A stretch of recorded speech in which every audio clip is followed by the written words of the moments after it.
Welcome to Amberg Acres.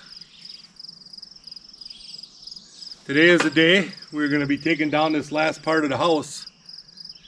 And the reason we had some delays here was because I had a couple of broken parts on the tractor. I want to show you what happened here. So the first thing I broke was this cable right here. That is the throttle advance. When you step on these pedals for your hydrostatic, it engages the throttle and makes the throttle go up as the more you push, the faster it goes. So what they had here was right down here on the bottom, and I don't know how well you're going to see this, but they had this cable, they had it right here in front of this plate, and they had a real sharp bend right here going up and then up to where I have it now. So what I did is I fabricated a new bracket to bring that out a little bit so that I could make a bigger loop here in this cable. And this is a little bit of Amberg Acres modification here. And so far I used it yesterday and it seems to be holding up pretty well. I don't see why it wouldn't, but you never know, you know. So that was my first issue. So the cable was $60. So I figured I'm not putting it back on the way they had it because it only lasted a couple hundred hours. So I'm going to try this, and if this doesn't work, I can always go back to the way they had it. So the second issue I had was I broke the hydraulic fitting off here that goes to this hose right here. Now,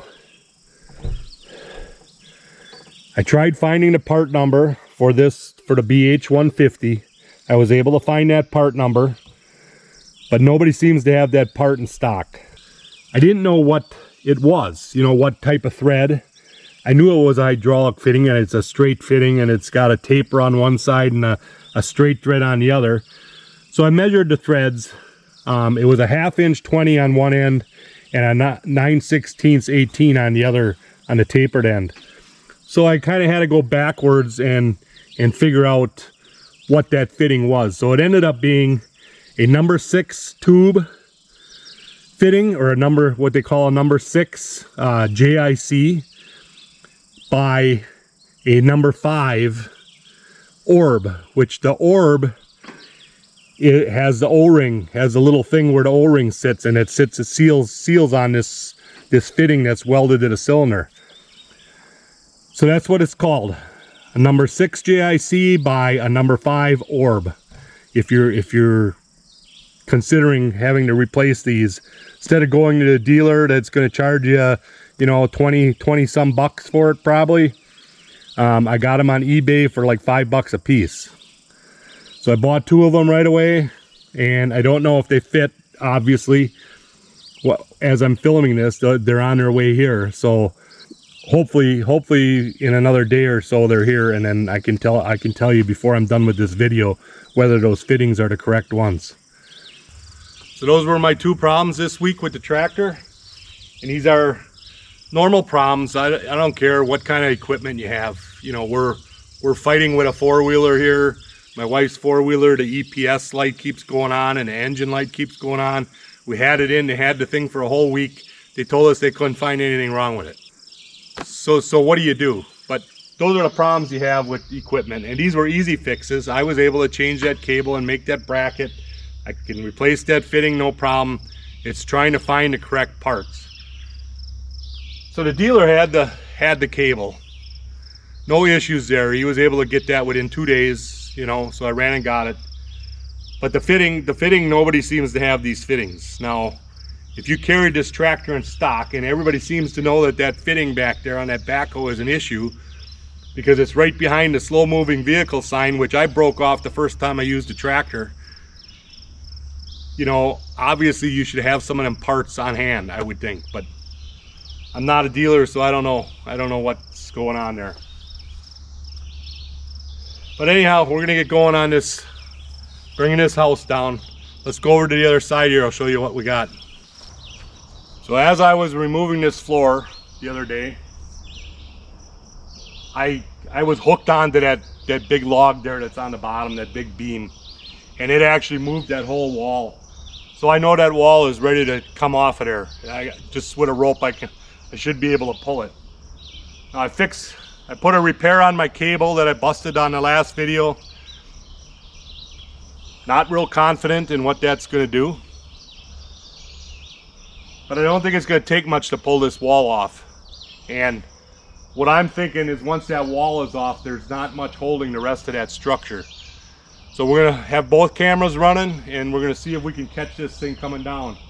And if not, that's why I got the tractor over there. I can go over there and give it a push and see if the whole thing just falls over.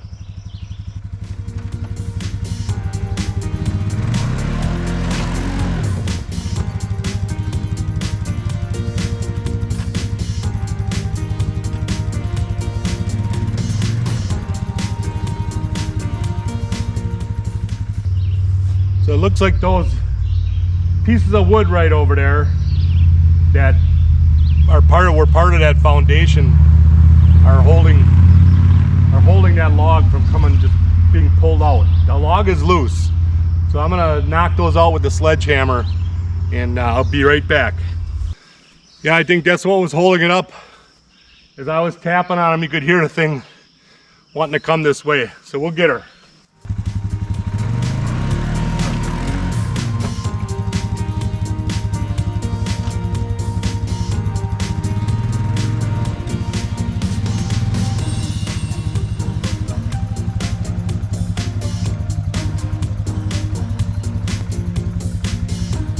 Moved away from the house.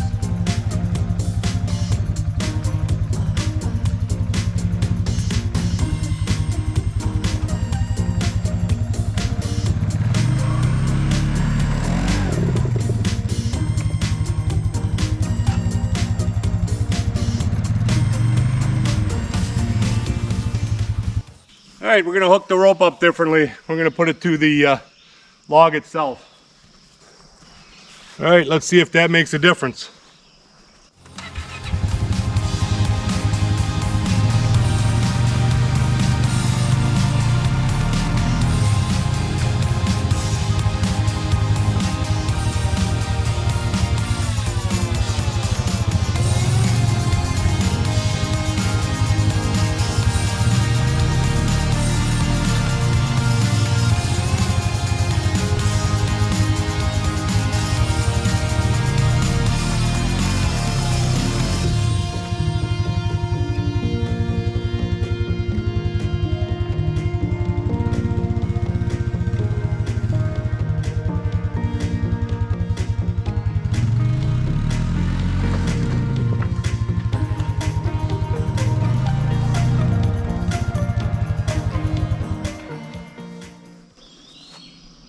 Like I've said before, I have no idea what's holding that up.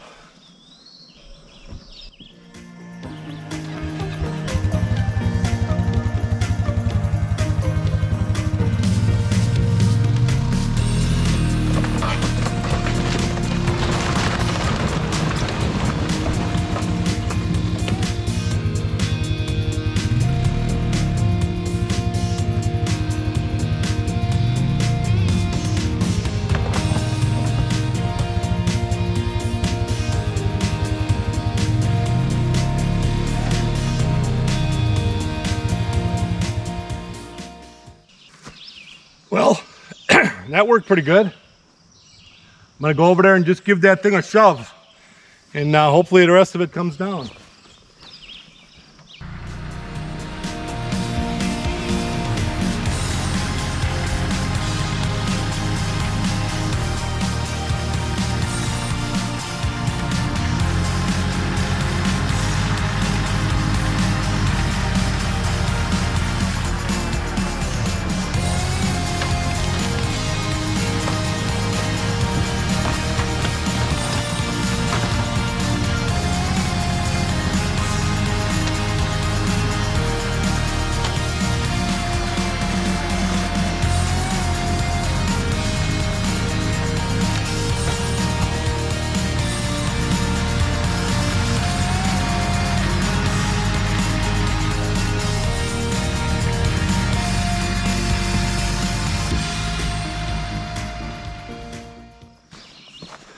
Well, it looks like this wall right here is the only thing holding it up really. So So I'm gonna try and sneak a rope through there and see if I can pull some of them poles out of there.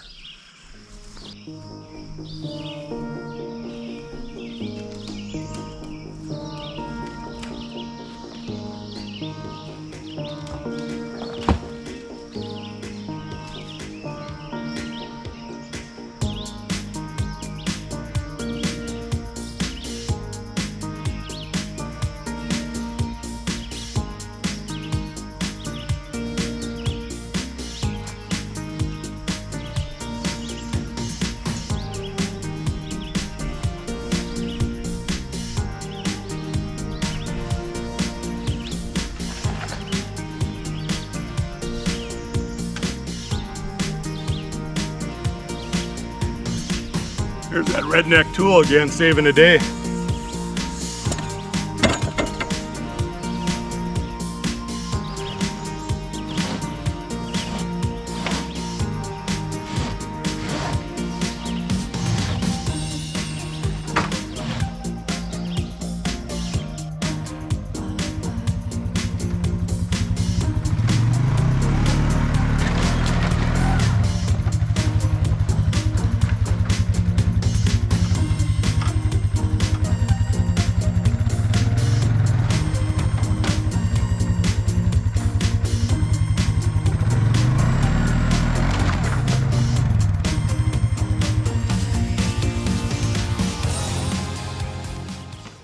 Well, just like before, there's literally nothing holding that up.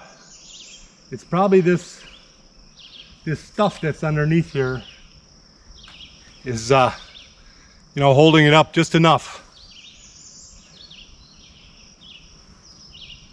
I'm gonna go take the tractor and try pushing on that corner one more time.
So I want to take you in here where I cut all these trees back in February.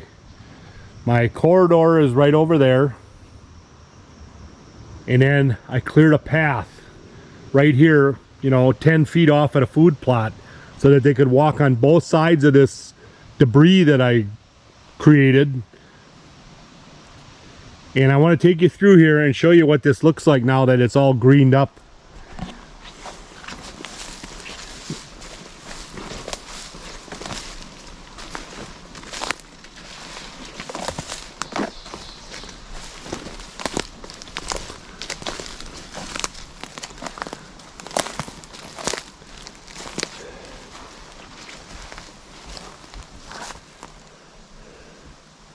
So that looks like a bed there, but I don't know if somebody's scratching in there or what. I did spray that area. I did spray that when I was out here with the Roundup, and now it looks like somebody's been scratching in there, so I don't know if somebody's laying in there or not. I sprayed a couple of spots to kill the vegetation.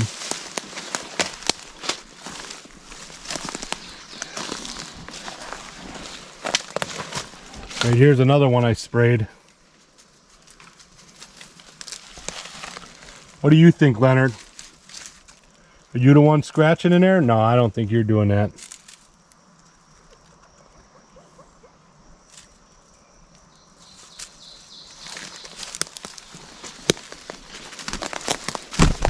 So this path continues down this side.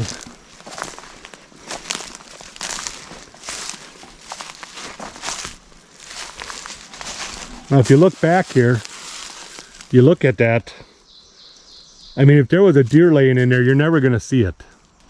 There's plenty of cover in here now. Here's another spot I cleaned up right in there. I don't see no scratching going on there. That's a little more out in the open.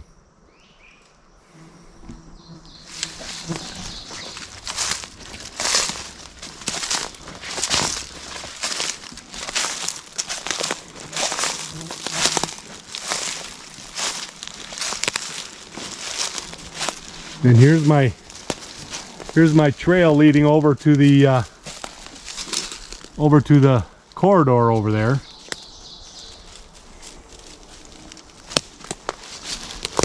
And out to the food plot. A couple of trees here that fell, but they fell up against another tree, so they're going to be standing there for a while.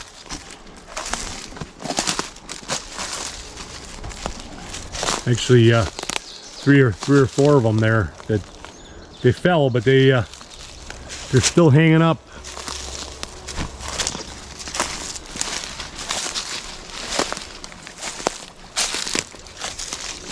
But you look at this, how thick this is now, and once the underbrush starts growing up, it'll get even thicker. But you can't even see that corridor over there. It's right on the other side here, and you can't even see it. It's pretty good. Looking pretty good.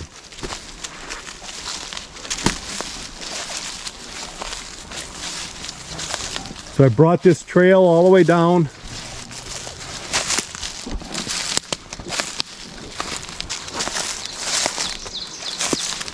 Right down to the Pablo stand here.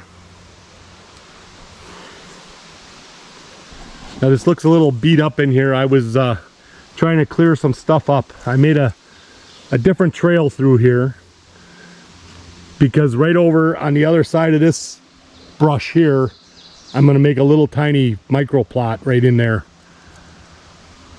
I pushed some of the trees down.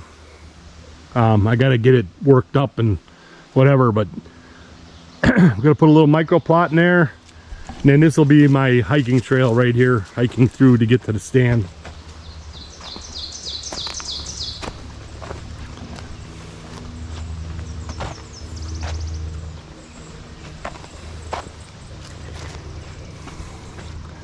I cut another trail right up in here.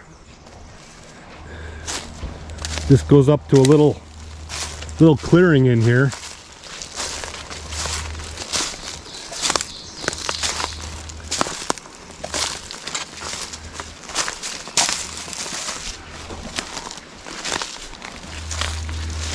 Goes up to a little clearing. I sprayed some areas there. There's a path through there under that tree.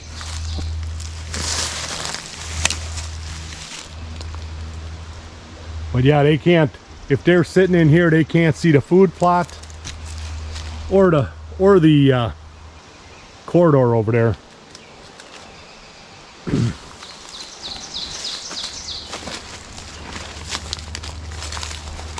I really can't tell if they're using it or not. I did kick up a deer one day and I couldn't see if it had horns or not.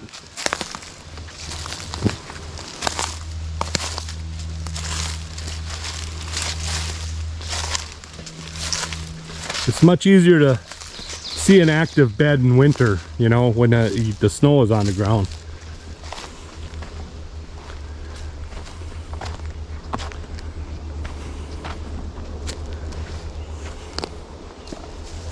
So now we're down here on my, oh, I found my pin. There's the pin I was looking for. I doubt that I'll find a clip, but I found a pin at least. I have clips up there at the garage. That's one of the pins that holds the backhoe on. I noticed it was gone. I noticed the bracket was hanging down, and I've been kind of watching for it as I drive around. But there it is. I found it. So all I did here was I straightened this trail out here a little bit. I had a big like an arc in here where I always take the easiest way when I first make the trail, but after driving on it for how long, I realized that I should have just made it straight through here. So that's what I did. I cleaned that up, and I got to get my box blade on and smooth it all out. It's pretty rough right now, but it's been so wet down in here. You saw the video where I got stuck with the tractor. So this is still muddy, and the tractor sinks in pretty good yet, especially up that way a little bit. But here you can see how wet it is. This is some fresh dirt I put in here just because I had dug a hole here last year, and I filled it in and it needed a little more dirt, so I put some dirt in there. But you can see the moisture yet sitting down here. Like the groundwater level must be that high, and that's why it's staying wet. Even though we're so dry, we haven't had any rain, the groundwater must still be at a high level. Now this is the corridor I made back in February, and you can see right there is a trail that I cut through there so they can go through under that, and that gets into that little cubby hole I was just in.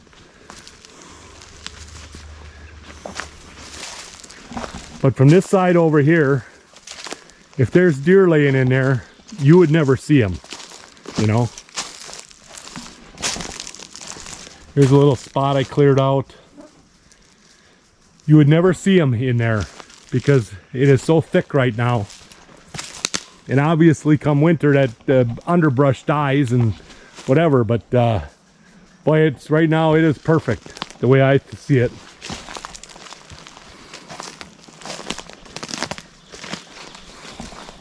Here's my trail going through to the food plot right through there.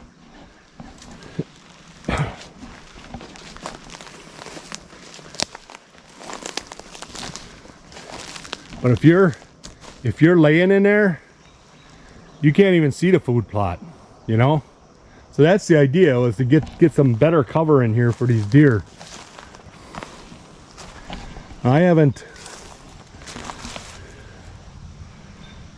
It almost looks like somebody's using this area right here, but I don't know, maybe I need to come out and clean that up a little bit there.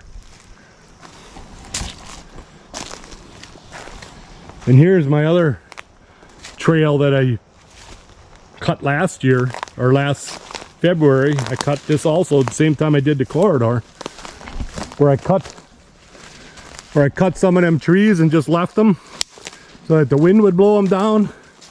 Well, now you can see they came down. There's one laying right across the trail there.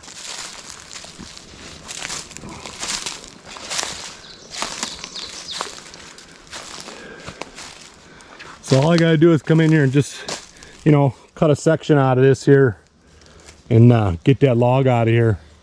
Can probably pull it out with the four-wheeler. But what I'd like to do is, you know, drop some of these up here on the hill and drop them and thicken up this side of this hill here, because the food plot's right up on top. And I think that would be perfect to drop some of this stuff here and get this thickened up right up here on top of this hill, or on the side of this hill. So that's gonna be for next winter. I think I'll come out here and do some of that, and then this will thicken up in here alongside this, the bottom side of this food plot. And then future project would be this whole section down in here. We talked about this last year, is to clean this all up and knock some of these trees down, leave some of the oaks, knock some of these other trees down, and thicken this all up in here so there's more bedding. So we have different stages of bedding, which we really don't have right now.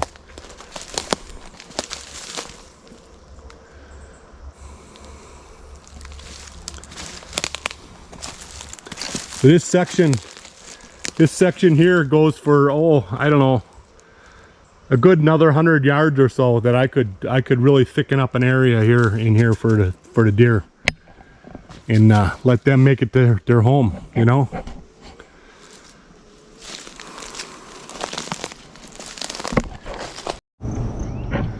So this is the other clover field. It seems you can almost tell where the shade is right there. The clover looks really nice in that area. You get out here where it's full sun and it is not looking very good. You know, I did spray this for the grass, but you got all these other weeds growing up in here now. You know, it may be time to just redo this once. I know they're in here eating still, but you know, it might be time just to redo it. But you can really see the difference here, how nice and thick the clover is right in here where it's shaded compared to over there.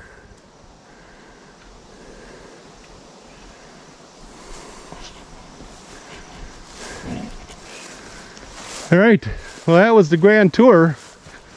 I have this little spot in here where I dropped some of them trees. I never got in there to clean that up, which I suppose I'll just wait till fall or next winter.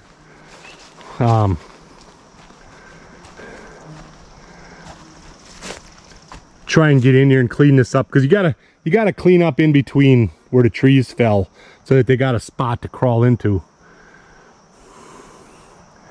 But hopefully this will help some of this underbrush grow up a little higher so they got a little staging area.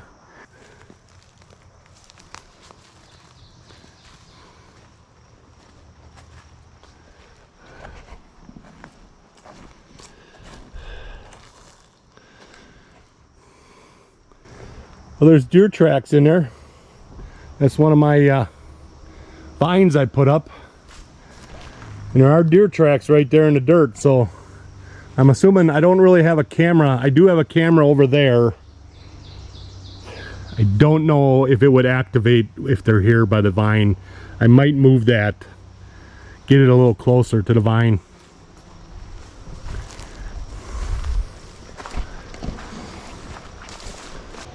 Oh, it's probably hard to tell on the camera, but I would say this south end of the field has easily caught up to the north end of the field, height-wise.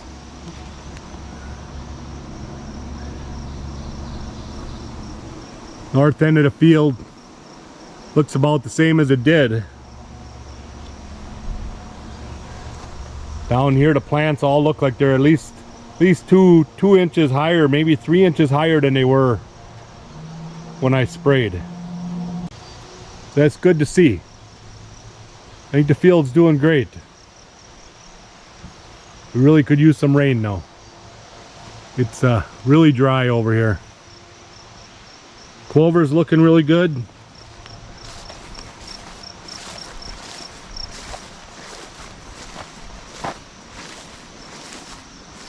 Most of the grass is gone now.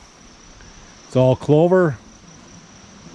Still got the milkweeds and that type of stuff in there, but I got to get over here and pull them out. I got to grab some gloves. It's looking good. Well, we'll keep you posted on the field. I think next week I will come and spray again, because it says every 2 weeks or so you can spray. So I think I'll come and spray again and see what it looks like, you know, see if it catches up and surpasses the other end of the field.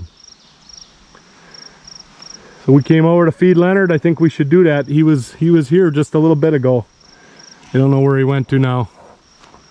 We'll find him. So we're trying to take this siding off of here and try and salvage it in these long pieces. The issue I'm having is it's not lap like everybody says it is. It's a tongue and groove. So every time I pull it off, I'm either going to break the tongue off or I'm going to break one side of that groove off. Doesn't seem to matter which end I start from. It's either way it's going to break, you know. So it all depends on which one breaks first. So like I said in a previous video, the only way to really take that off and not break it would be to cut every nail, and I'm not going to do that. So we're doing the best we can with this puller I got here, and it's just going to have to be good enough, you know. If the bottom side of the groove breaks off, that's an easy one, because I could run that on a table saw and just cut that away, and then it would be actually a lap, you know. But it doesn't always break that way, you know.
So some of them come off pretty good, some of them don't. We'll have to, you know, get the nails out of them and clean them up, and then before we use them, we'll have to look and see how they piece together. You know, like this one right here, the tongue broke off instead of the groove. But every board is different. I think we're salvaging it enough that we can make it work, and if there are some little cracks and splits, that makes it unique when you use it for something. So I'm going to continue and get this wall done here, and after that I'll get the poles put away. Whatever the stuff is on the inside wall, it's more rotten than the stuff on the outside for sure. I mean, I'm stepping on it and it just crumbles underneath my feet. So the water was probably coming in between the two walls, you know, and rotting it from the inside out. But this stuff looks pretty good on the inside. Yeah, this stuff, I don't know if it's pine or what it's made out of, but it looks pretty good yet. All right, I'm gonna keep going. Well guys, it is blistering hot out here today, and I don't feel like working anymore. So we're gonna end this video. I got the wall all cleaned up. Got the boards over there on the pile. I got all the poles right here. And this is just gonna sit here until I get my backhoe fixed. So if you like these videos, you know, give me a thumbs up and make sure you subscribe. And we'll catch you on the next one. Hopefully it'll be a cooler day.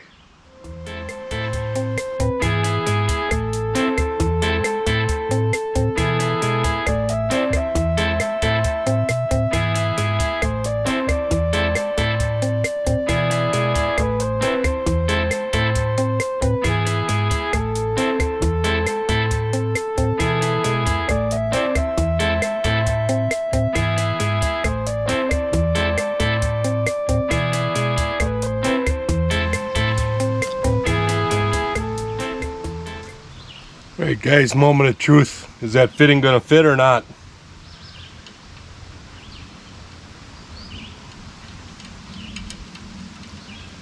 Well, it's a little loose.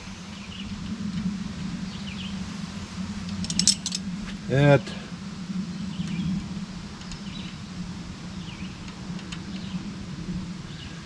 don't know. So I measured the old fitting. The old fitting measured like 0.508. Okay, so I was thinking it was a 1/2 inch 20. So this here is supposed to be a 1/2 inch 20 thread. That measures 492 for a diameter. This is 492. So obviously to me that's not the right fitting. So I don't know what this is supposed to be. Let's check this one up here. I think this one is correct. That one feels good. That's the 9/16 18 there. But obviously this is some other size fitting. It's got to be a British or something, one of the BSPPs or something thread. So I'm gonna have to go look and see if I can find out what I actually need here, because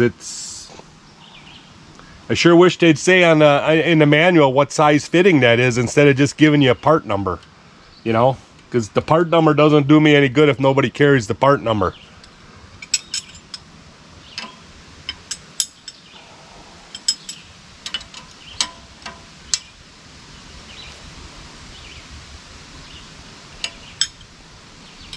I got a feeling that's gonna leak.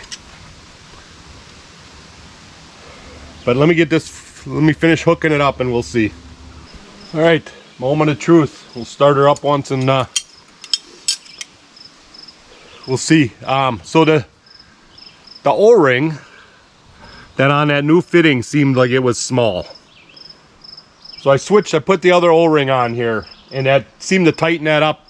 Made it feel a lot better when I was tightening it up. But I still think that's not the right thread. It's the right pitch. It's 20 threads per inch.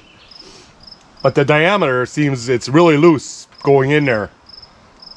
So I'm worried about that as far as the pressures go and stuff. Because you use your curl, that's for the curl on the bucket, that's the one you use the most, pretty much, when you're trying to get something out of a hole. So we'll see. Let me go fire it up once and see what happens.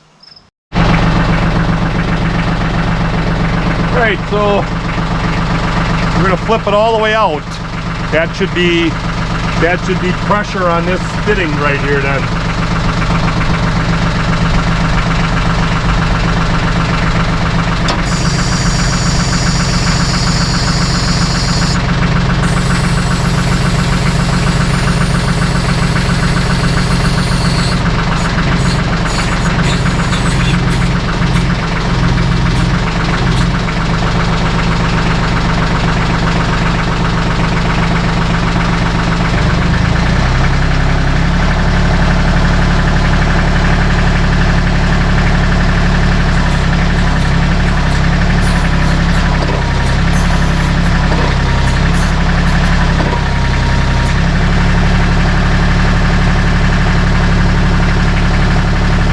Well, it's not leaking.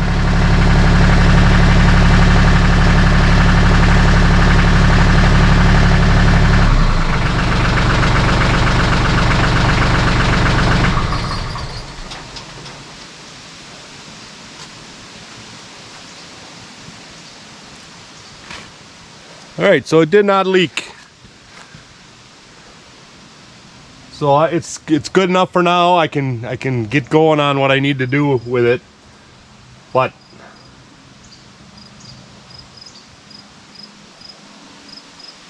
oh, I smashed my grease fitting there. But I am going to get back to you on what, if I find the actual fitting, the right one, I will get back to you on that and tell you what that is supposed to be.